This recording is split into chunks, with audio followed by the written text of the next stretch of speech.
नमस्कार भाइयों, आइए देखते हैं। हमारे एक प्रिय मित्र ने हमें कुछ क्वेश्चंस भेजा था बिहार जूनियर से संबंधित क्वेश्चंस है, जिसका भी हाल ताज में ही पेपर हुआ है, जिसमें शायद क्वेश्चन नंबर 31 है। ये सेट कौन सा है हमने ये पूछा नहीं उनसे। देखिए इसमें क्या दिया गया है, यदि x equal to 3/2 power 2 into 2/3 की पावर -4 हो तो x की पावर -2 का हमें क्या बताना है, मान बताना है। तो इस टाइप का क्वेश्चन बिल्कुल भी आसान होता है, इसमें हमें घबराने की कोई ज़रूरत नहीं होती।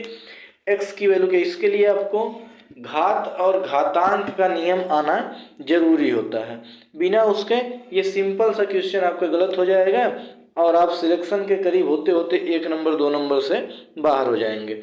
देखिए x की वैल्यू क्या दी है, ये दी है।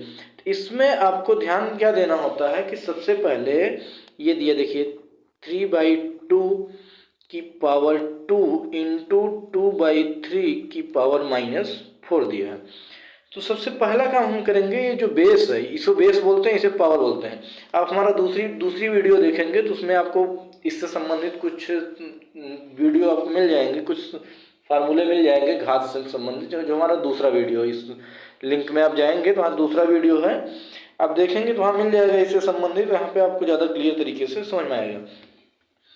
हम क्या करेंगे, सबसे पहला काम आधार को इक्वल करेंगे। तो आधार को जब इक्वल करेंगे तो आपको पता होना चाहिए, जब इसको हम इक्वल करेंगे रेसिप्रोकल होगा ये, तो ये घात हमारा जो निगेटिव है वो पॉजिटिव हो जाएगा। तो क्या हो जाएगा, ये 3/2 की पावर 2 इंटू ये रेसिप्रोकल करेंगे तो 3/2 हो जाएगा, पावर जो निगेटिव वो पॉजिटिव हो जाएगा। अब देखिए घात सेम होगा, सॉरी आधार सेम हो गया। जब आधार सेम हो गया तो अब हमको क्या करना होगा, इसमें आधार सेम हो गया तो आपको हमने बताया हुआ है कि अगर आधार सेम रहे, आपस में मल्टीप्लाई रहे, तो उनकी पावर क्या होती है, जुड़ जाती है। तो क्या हो गया, ये पावर जुड़ जाएगी। तो 3/2 की पावर कितनी हो गई, 4 + 2 कितनी हो गई, 6 हो गई। तो हमारा जो क्वेश्चन दिया वो क्या बन गया, यदि x इक्वल टू 3/2 घाते 6 हो तो x की घाते कितना पूछा है, -2 पूछा गया है। कोई दिक्कत नहीं, आइए x की घाते -2 हम निकाल लेते हैं। x की घाते -2 पूछा है, x की वैल्यू हमें क्या मिल गई, 3/2 घाते 6 मिली है। हमें निकालनी क्या है, x की घाते -2। चलिए x की घाते -2 लगानी, जब इसकी घात हम -2 करेंगे तो इस पूरे की घात क्या हो जाएगी, -2 हो जाएगी। जब यहाँ -2 लगाएंगे तो पहले इसको सॉल्व करेंगे। अब यहाँ वहाँ भी आप देखेंगे कि जब इस टाइप का क्वेश्चन x की पावर m टोटल का पावर n होता है तो इसका आंसर हो जाता है x की पावर m इंटू n हो जाता है। ठीक है, तो यहाँ पे हम बड़ा ब्रैकेट ओपन करेंगे ये, तो ऐसे स्थिति में हमारा हो जाएगा 3/2 की पावर 6 दूनी -12 हो जाएगा।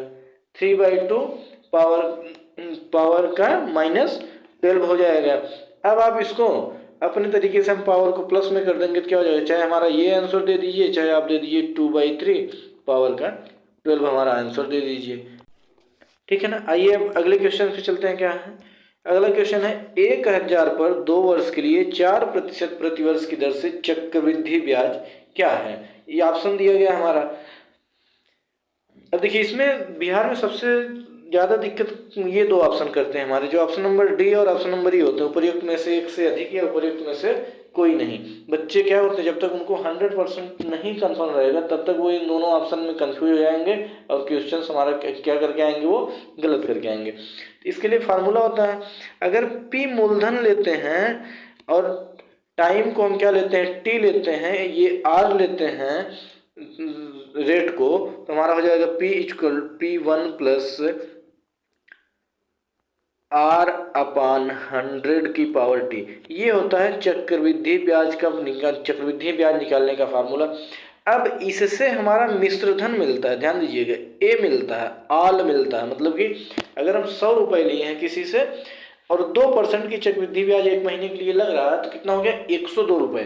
तो जो हम इस फार्मूले से निकालेंगे वो हमें 102 रुपये मिलेगा। मतलब कि चक्रवृद्धि ब्याज प्लस मूलधन दोनों मिला के मिलेगा। हमको क्या पूछा है? केवल चक्रवृद्धि ब्याज पूछा गया है। जब केवल चक्रवृद्धि ब्याज पूछा गया है तो हम इस फार्मूले से पूरा का पूरा एलिगेशन निकालेंगे, पूरा का पूरा हम मिश्रण निकालेंगे, मिक्सचर निकालेंगे कि चक्रवृद्धि ब्याज मिलने के बाद कितना धन हो रहा है। उसके बाद इसमें से हम मूलधन को क्या कर देंगे? माइनस कर देंगे। हमारा क्या मिल जाएगा? चक्रवृद्धि ब्याज आ जाएगा। आई बात समझ में? आइए देखते हैं हम इसको। क्या हो गया? मूलधन हमारा कितना है? 1000।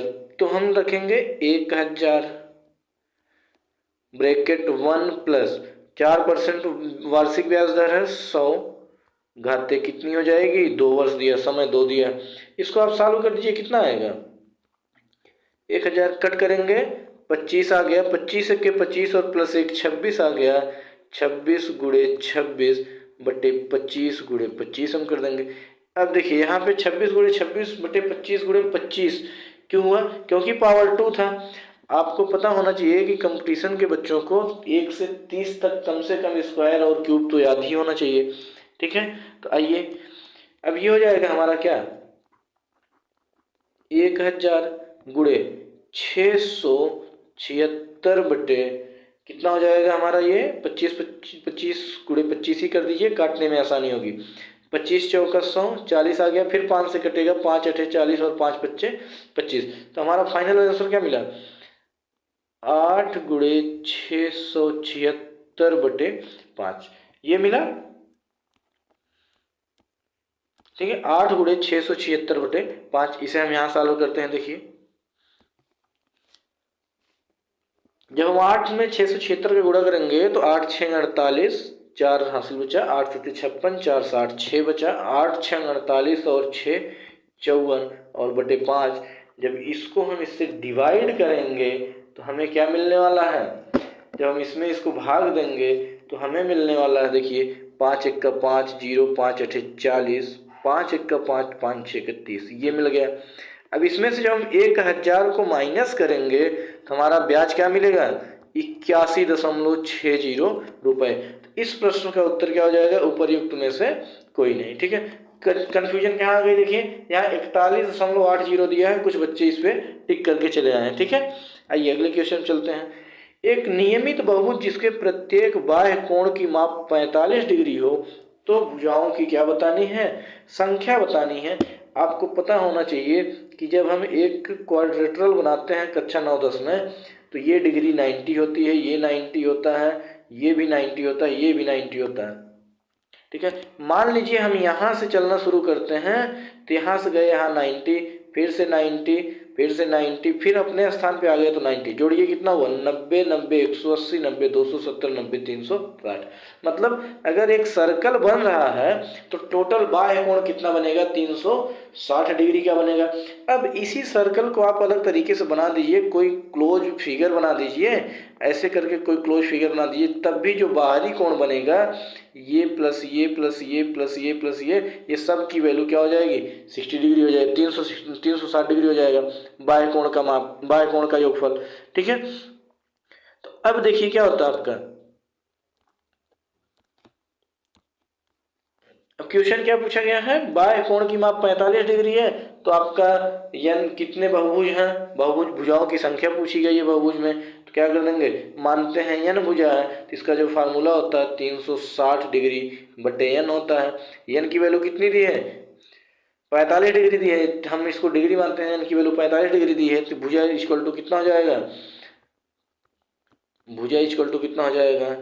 360 डिग्री बटे 45, कट करेंगे 9 से काट दीजिए, 9 चौका 36, 9 पचे 45, कितना आ गया? 5 8 40। कितनी भुजाएं होंगी? 8 भुजाएं। इस प्रश्न का उत्तर हो गया। अगले क्वेश्चन पे आते हैं। एक घनाकार बर्तन 10 सेंटीमीटर लंबा और 8 सेंटीमीटर चौड़ा है। 480 घन सेंटीमीटर तरल पदार्थ को रखने के लिए इसे कितना ऊंचा बनाया जाना चाहिए? देखिए इसमें कुछ नहीं करना, आपको बस घन का क्या निकालना है? आयतन निकाल देना है।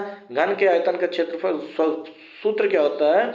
यल, length into breadth into height, ये घन के आयतन का सूत्र होता है। इक्वल टू कितना दिया है? 480, जिसमें हमारी लंबाई दी है, चौड़ाई दी है और क्या पूछ ली है? ऊंचाई पूछ लिया गया। यच पूछा है तो आप मान रख दीजिए। 10 गुणे 8 गुणे h इक्वल टू 480। 0 से 0 कट गया, 8 6 48, तो हाइट कितनी आ गया 6 सेंटीमीटर। तो इस प्रश्न का उत्तर हमारा क्या हो गया 6 सेंटीमीटर हो गया। देखिए ये प्रश्न क्या दिया है, किसी संख्या का 4 गुना 60 से उतना ही कम है। माना संख्या क्या हो गई x हो गई, x का हम क्या करेंगे 4 गुना, तो 4x हो जाएगा। 60 से उतना ही कम है मतलब कि ये संख्या 60 में से घट जाएगी, क्या हो जाएगा 60 माइनस 4x। जब कम दिया तो घट जाएगा, इक्वल टू लगा देंगे। जितना कि उसका 7 गुना, 7 गुना करेंगे तो हमें क्या मिल जाएगा 7x हो जाएगा हमारा, ठीक है। 7 गुना करेंगे तो हमें 7x मिल जाएगा। 7 गुना 61 से क्या है अधिक है। जब 7 गुना 61 से अधिक है, इसका मतलब 61 क्या कम है, तो हमारा 7x माइनस 61 हो जाएगा। अब देखिए हमारा जो आंसर मिलेगा इसी को सॉल्व कर देंगे तो आंसर मिल जाएगा। इस 61 को इस तरफ लेके आएंगे तो 60 प्लस 61 इक्वल टू 7x, यहाँ पे माइनस 4x उधर जाएगा तो प्लस 4x हो जाएगा। अब क्या हो गया 121 इक्वल टू क्या हो गया 11x हो गया। अब इधर x और 11 के बीच में कौन सी साइन, इनटू, इधर आएगा डिवाइड हो जाएगा। x इक्वल टू क्या हो जाएगा 121 डिवाइडेड बाई 11। हमारा जो x की वैल्यू मिल जाएगी वो क्या मिल जाएगी 11। मतलब दी गई संख्या हमारी क्या थी 11, हमारा क्या हो जाएगा उत्तर हो जाएगा, ठीक है।